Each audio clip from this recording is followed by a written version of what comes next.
Sir ऐसा बिल्कुल भी नहीं है। थैंक यू नीरज भाई। आपको मालूम है कि एक्चुअली सही वक्त का इंतज़ार कर रहे थे हम सभी लोग। वक्त मिला तो आज आप और मैं साथ बैठे हैं और नहीं बहुत मगर अच्छा मैंने है। आपको बॉर्डर के टाइम पे भी चेंज किया था।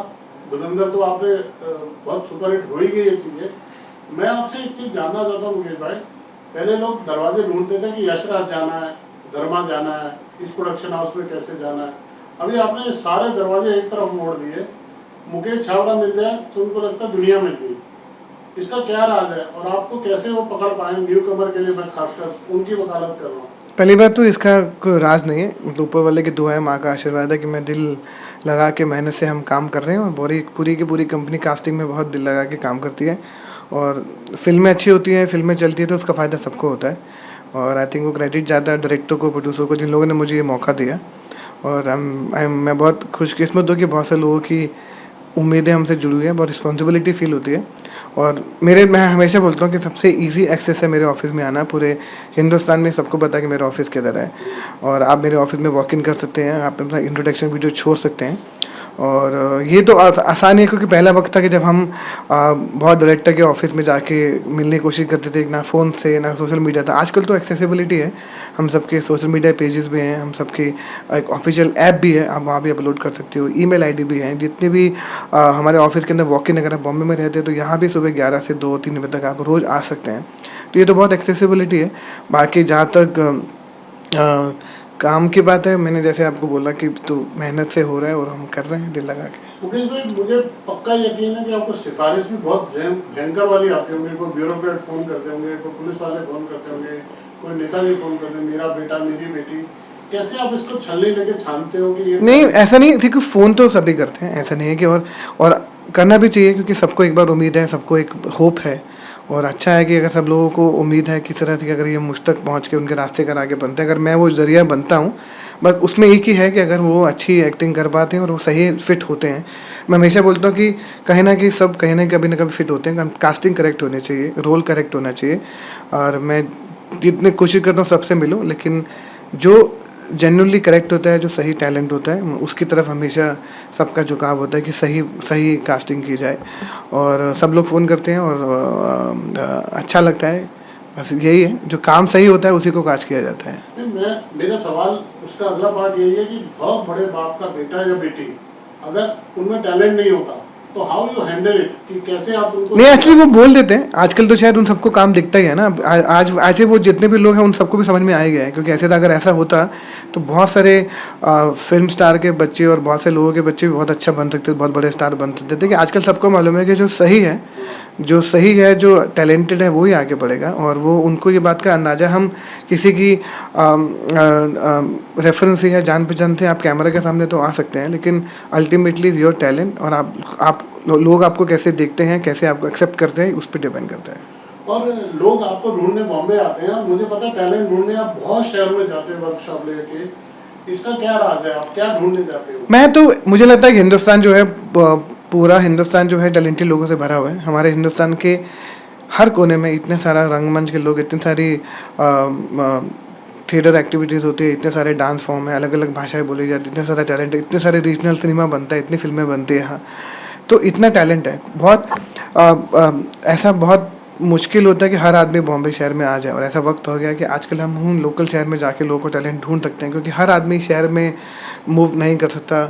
कोई भी, किसी का इमोशनल रीज़न होता है, किसी का फाइनेंशियल, किसी का फैमिली रीज़न होता है, किसी का पर्सनल रीज़न होता है। तो हम उस शहर में जाते हैं क्योंकि हर हिंदुस्तान के हर जगह तो टैलेंटेड लोग हैं। और जितना ज़्यादा लोकल टैलेंट को मौका देंगे उतनी ज़्यादा फिल्में ऑथेंटिक लगती हैं, उतना ज़्यादा प्यार मिलता है, उतना ज़्यादा फिल्म और रियल लगती है। तो ये मेरा कारण ये है कि जितना भी हो सके शहर से बाहर नए लोगों को मौका मिलना चाहिए। अब देखो लखनऊ में कितना टैलेंट है, मध्य प्रदेश में भोपाल में कितना टैलेंट है, दिल्ली, चंडीगढ़, सिक्किम, हर जगह नॉर्थ ईस्ट में भी कितना टैलेंट है। वो इस वजह से मिल पा रहा है क्योंकि हम वहाँ पर जा पा रहे हैं, क्योंकि वो लोग तो यहाँ पर नहीं आ पा रहे हैं। अगर हम मौका मिल के वहाँ जाके नया टैलेंट ढूंढ के लाते हैं तो इसलिए मैं वहाँ पर जाता हूँ। तो आपको इस पूरे कैरियर के दौरान कोई ऐसा हादसा याद है, किसी ने आपको टेंडरम दिया, आपने बोला और इसको ऑफर दिया और सामने वाले ने मना कर दिया और नहीं मुझे नहीं करना? आई थिंक टेंट्रम नहीं होता, सबका अपना प्रेरोगेटिव है, किसी को बोलना है, किसी को नहीं बोलना। सब अपनी फिल्म को कोई रोल के लिए मना कर देता है, उसके बाद में जब फिल्म देख लेते तो पछताते भी हैं। रिसेंटली फिल्मों में भी हुआ, किसी दो लोगों ने मना के बाद में जब देखा फिल्म तो they were in shock and he said कि यार शिट, मेरे को ये कर लेना चाहिए था। आई थिंक होता है, लेकिन मुझे लगता है कि लोगों का जो बिहेवियर होता है ना, मैं कभी उस पर ज़्यादा रिएक्ट करता नहीं हूँ, मैं अपने काम पे ज़्यादा ध्यान देता हूँ। क्योंकि किसी का बिहेवियर किसी को लग सकता है कि मुझे तराश दिया है या मुझे एटीट्यूड दिखाया, ऐसा तो ऐसा मेरे बारे में भी लोग बोल सकते हैं। तो मैं कभी किसी को किसी भी लेवल पे कहीं जज नहीं करता हूँ, लेकिन जो सही है वो सही है। और ऐसा कोई टैलेंट है जिसपे आपको प्राउड हो बहुत, आप खोज के लाए उसको और आप गर्व होता हो कि मैं इसको ढूंढ के लाया? आई थिंक बहुत सारी फिल्में अच्छी, हम अपनी बहुत सारे एक्टर लोग जो बहुत सारा काम करे रिसेंटली, चाहे वो अनुराग ठाकुर हो, चाहे इसमें उजैद बलोच, उससे पहले राजकुमार हो, चाहे सुशांत सिंह राजपूत हो, चाहे सान्या हो, चाहे फातिमा हो, तो पंकज, बहुत से लोग हैं, तृप्ति डिमरी हो, चाहे लैला मजनू में।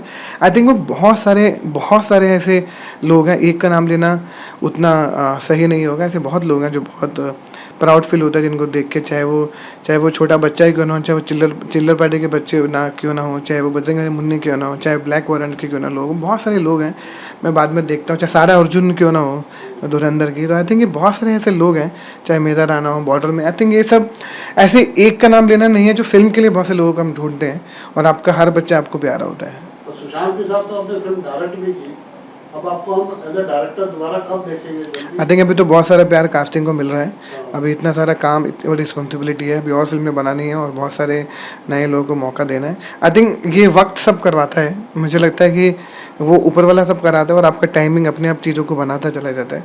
अभी लग रहा है कि ये जर्नी अभी चल रही है, जब इस जर्नी में लगेगा कि अभी थोड़ा सा अपनी, लेकिन हाँ ऑफकोर्स फिल्म बनाना है, फिल्म ज़रूर बनाना है, पूरे ध्यान में है, पूरे जहन में है कि किस तरह की फ़िल्म को बनाना है, किस तरह के लोगों को कास्ट करना है। और आई थिंक इस साल तो शायद प्रैक्टिकली पॉसिबल नहीं है, क्योंकि I have taken too much work, I have to finish all the responsibility, I have to, जो भी मैंने फिल्म में भी लिया है उन सबको अच्छे से कास्ट करना है। अभी एक्सपेक्टेशन सबकी और बढ़ गई है, तो उसको और अच्छे से करना है। और आपने बहुत छोटी छोटी कैमियो भी मारे हैं कुछ कुछ फिल्मों में, उसकी तादाद बढ़ेगी या वो भी बस शौकिया रहता है? वो शौकिया रहना चाहिए, क्योंकि कुछ लोग छुट्टी पे जाते हैं, मैं एक आधा सीन का कैमियो कर लेता हूँ, मुझे लगता है कि वो सबसे अच्छा होता है। अब ऐसे, और मुझे ऐसा कुछ मैं ज़्यादा भी, अगर अब इतना सारा काम किया मैंने, कुछ ऐसे हंसल मेहता के साथ या फिर गैंग्स ऑफ वासेपुर कुछ, या लव शब या स्कैम में, ऐसा 2-3 ऐसा कुछ कैमियो किया है जवान में, लेकिन ऐसा कुछ सोच के नहीं करता हूँ। जब मुझे हमेशा दूसरे लोगों ने कास्ट किया है, जो मेरे डायरेक्टर या जो भी है, तो दूसरे लोगों ने कास्ट किया है, मैंने कभी अपने आप को नहीं कास्ट किया है। कैमियो करता हूँ क्योंकि कैमियो मुझे लगता है कि रिस्पॉन्सिबिलिटी कम होती है, आप जाइए कैमियो कीजिए, आपके ऊपर कोई प्रेशर नहीं है और आप आ जाइए। तो क्या मुझे थोड़ा सा बॉर्डर के बारे में बताएंगे? जब आपको बॉर्डर 2 के बारे में अप्रोच किया गया, तो आपके माइंडसेट में इतनी बड़ी हिट फ्रेंचाइजी जब आती है, सनी देओल ऑलरेडी हैं फिल्म में, तो आपके दिमाग में रहा कि क्या मैं प्रिकॉशन लूँ, कैसे इसको? आई थिंक मैं हमेशा ना जो फिल्म की फ्रेंचाइज के बारे में नहीं सोचता हूँ, मैं फिल्म को फिल्म के तरीके से सोचता हूँ, क्योंकि मैं प्रेशर लेके काम करूँगा तो हमेशा ही लगेगा कि, नहीं तो आप सीरीज़ भी देखो ना, फैमिली मैन के भी 3 सीजन हो गए, टेलीग्राम के भी इतने सारे सीज़न हो गए, महारानी के भी 4 सीज़न हो गए, अभी फर्जी भी इतना सारा चल रहा है। क्योंकि आप पुराने काम का प्रेशर या पुराने काम की फ्रेंचाइज का प्रेशर नहीं ले सकते हैं। मैंने भूल-भुलैया भी किया है, तो हाउसफुल भी किया है, बागी भी किया है, सारी फ्रेंचाइज की है। आई थिंक उसके अलावा जो बहुत सी फिल्में करी है विशाल भारद्वाज, तो आई थिंक मैं प्रेशर लेके काम नहीं करता हूँ, मैं ये सोच के करता हूँ कि ये फिल्म में मुझे कैसे सोचना है। और जो बॉर्डर में था कि Anurag Singh is a great director, मैंने उनके साथ बहुत अच्छे दोस्त भी हैं बहुत सालों से, तो मुझे पता था कि वो कभी भी जो भी ब्रीफ या जो भी बात करेंगे, कभी भी किसी भी तरह से उसके अंदर मैनिपुलेशन नहीं होगा, बहुत ही ऑनेस्टी से फिल्म को बनाते हैं, बहुत ही दिल से कनेक्टेड आदमी है कहानी के साथ और स्क्रिप्ट के साथ। तो ये मुझे बॉर्डर में ब्रीफ था और मुझे हमेशा अनुराग के साथ काम करना ही था। मैंने पहले भी, हम लोग 2 फिल्म बनाने वाले थे, वो फिल्म किसी कारण नहीं बन पाई और मुझे लिटरली खुशी हुई कि केसरी के बाद उन्होंने बॉर्डर बनाई और मैं उसका हिस्सा हूँ। भाई कभी ऐसा हुआ कि कोई आपने अच्छा प्रोजेक्ट है और आपके पास समय की कमी है, इस वजह से आपने काम मना किया हो और कोई बुरा मान के बैठ गया हो, ऐसा कोई हादसा याद आता है? नहीं, एक्चुअली मुझसे लोग थोड़ा कम ही बुरा मानते हैं क्योंकि मैं तो टचवुड में हमेशा बोलता हूँ कि मैं अगर किसी कारणवश मैं नहीं कर पाता हूँ या वक्त नहीं होता, टाइम नहीं दे पाता, तो मैं उनको बहुत प्यार से ऑनेस्टी से बोल सकता हूँ। मैं कभी भी ये डेट का बहाना मार के वहाँ से कल्टी नहीं मारता हूँ। मैं जनरली बोल सकता हूँ कि मैं थोड़ा सा ज़्यादा काम में व्यस्त हूँ, शायद मैं ये नहीं कर पाऊँगा, इतना लंबा कमिटमेंट नहीं दे पाऊँगा, क्योंकि आपको पूरी जान लगानी पड़ती है फिल्म के अंदर। ऑलरेडी 2-300 लोग एक फिल्म में कास्ट करने होते हैं, आपके ऊपर डेडलाइन होती है, उसके ऊपर हर डायरेक्टर को फिजिकली मेंटली मैं वहाँ पे चाहिए, जो कि कभी कभी पॉसिबल नहीं होता है। मैं बहुत प्यार से बोलता हूँ, अभी तक तो कोई नाराज़ हुआ नहीं है, भगवान करे आगे भी कभी नाराज़ ना हो। आप क्या इंस्टाग्राम के फॉलोअर देख के कास्टिंग करते हैं? ये भी एक बहुत बड़ी मिथ नहीं, बिल्कुल भी नहीं। मैं ये सवाल बहुत लोगों ने पूछते हैं, आप देखोगे हमारे चाहे रिसेंटली धुरंधर फिल्म में देखोगे, मैंने किसी को भी इंस्टाग्राम तो नहीं ढूंढा है। हाँ। आई थिंक जो भी बड़े डायरेक्टर है, चाहे राजू रानी हो, चाहे ऑल दिस जितने बड़े डायरेक्टर, विशाल भारद्वाज, राकेश मेहरा, या चाहे वो अभिषेक कपूर हो, राजन डिक्की हो, हंसल मेहता हो, अनुभव सिन्हा हो, जितने भी लोग हैं, इम्तियाज़ अली, ये कभी भी मैंने तो उनको कभी इंस्टाग्राम पे देखा नहीं कि उन्होंने देखा होगा कितने फॉलोअर्स है, क्योंकि हम उस बारे में सोचते ही नहीं हैं।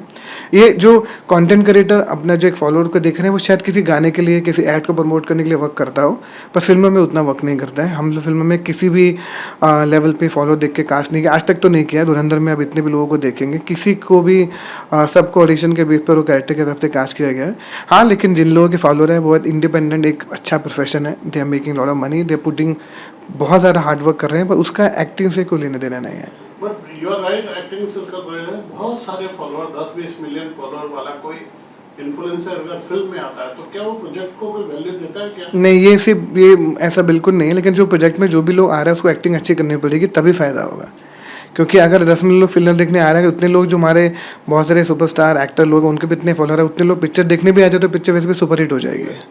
अगर ऐसा होता तो फिर वो जितने भी उनके फॉलोअर है वो पिक्चर देखने चले जाते, फिल्म वैसे भी हिट होती। लेकिन ऐसा है नहीं, रियलिटी कुछ और है, दुनिया कुछ और है, और जो सोशल मीडिया की दुनिया है वो दुनिया कुछ और है। अभी तो एक्टर भी स्टेज पे जब जाते हैं तो ट्रेलर लॉन्च में कुछ है तो आपका नाम लेके वो मेंशन करते हैं, बिकॉज उनका एक आपको थैंक यू करने का एक अलग डिफरेंट तरीका होता है।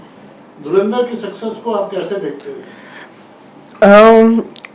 यू नो, ऐसा वो वाली फीलिंग है जब पूरे हिंदुस्तान में इंडस्ट्री को छोड़ के जो बाहर के लोग भी बात कर रहे हैं ना, जो लोग इंडस्ट्री के अंदर नहीं भी है, आम पब्लिक भी जब बात कर रही है, तब लगता है कि आपने कुछ बहुत अच्छा हुआ है आपकी ज़िंदगी में। बिकॉज क्या है कि आम पब्लिक में मैं जहाँ भी जा रहा हूँ तो लोग पहचानने कि आपने कास्टिंग करी। पहले होता था विद इन द इंडस्ट्री लोग जानते थे, with in the social media एक दूसरे को ना भी बिकॉज ऑफ सोशल मीडिया, और जैसे इस फिल्म का जो क्रेज हुआ, अब आम पब्लिक में नॉर्मली लोग भी जब बात करके बोलते कि आपने कास्टिंग करी, वैसा डिपार्टमेंट जो बहुत पहले बहुत सालों तक पीछे था, और मैंने पूरी कोशिश करी इतने सालों तक गैंग्स ऑफ वसीपुर से यहाँ तक लाने में, ताकि लोग इसको और इज्जत से होते दूसरे तरीके उसके और अच्छे तरीके से देखें, उसकी रिस्पेक्ट और बढ़े, और आज वही हुआ। अब हर आदमी बात कर रहा है, तो बहुत ज़्यादा इंटरनल खुशी है पूरी कम्युनिटी के लिए, अपनी पूरी कास्टिंग कम्युनिटी के लिए, जो भी इतने सारे मेरे कुलीग हैं जो बाकी इसी फील्ड में हैं, जो बहुत अच्छा कास्टिंग का काम कर रहे हैं। हम सब के लिए बहुत अच्छी खुशी की बात है कि लोग इस प्रोफेशन को और इज्जत और प्यार दे रहे हैं। जैसे जैसे रिकग्नाइजेशन हो रहा है, चाहे आप देखेंगे कि ये ऑस्कर में भी लोग इसके बारे में डिस्कस कर रहे हैं, ऑस्कर नॉमिनेशन कैटेगरी भी आ गई है, और कैसेंड्रा जिनको वन बैटल आफ्टर अर्थ के लिए ऑस्कर भी मिला है। तो ये बहुत अच्छी बात है, बहुत अच्छी जगह, एक अच्छा प्रोग्रेस में ये फील्ड गया है, और उसका हिस्सा हूँ मैं, और उस चेंज का हिस्सा हूँ, तो अच्छा लगता है। और धुरंधर के लिए जो अवार्ड है उनमें भी कैटेगरी है क्या, कास्टिंग डायरेक्टर की नेशनल अवार्ड या जैसे? आई थिंक अभी तो नहीं है, आई थिंक शायद कुछ थोड़ा और थोड़ा इन शायद इन सब चेंज के बाद उनको थोड़ा सा अंदाज़ा होगा, कास्टिंग के इम्पोर्टेंस को समझेंगे, और शायद कुछ एक नया चेंज होएगा। वो चेंज होता है तो पूरी कास्टिंग कम्युनिटी के लिए और आने वाली जो जनरेशन है कास्टिंग में, उन सब के लिए बहुत अच्छा होएगा।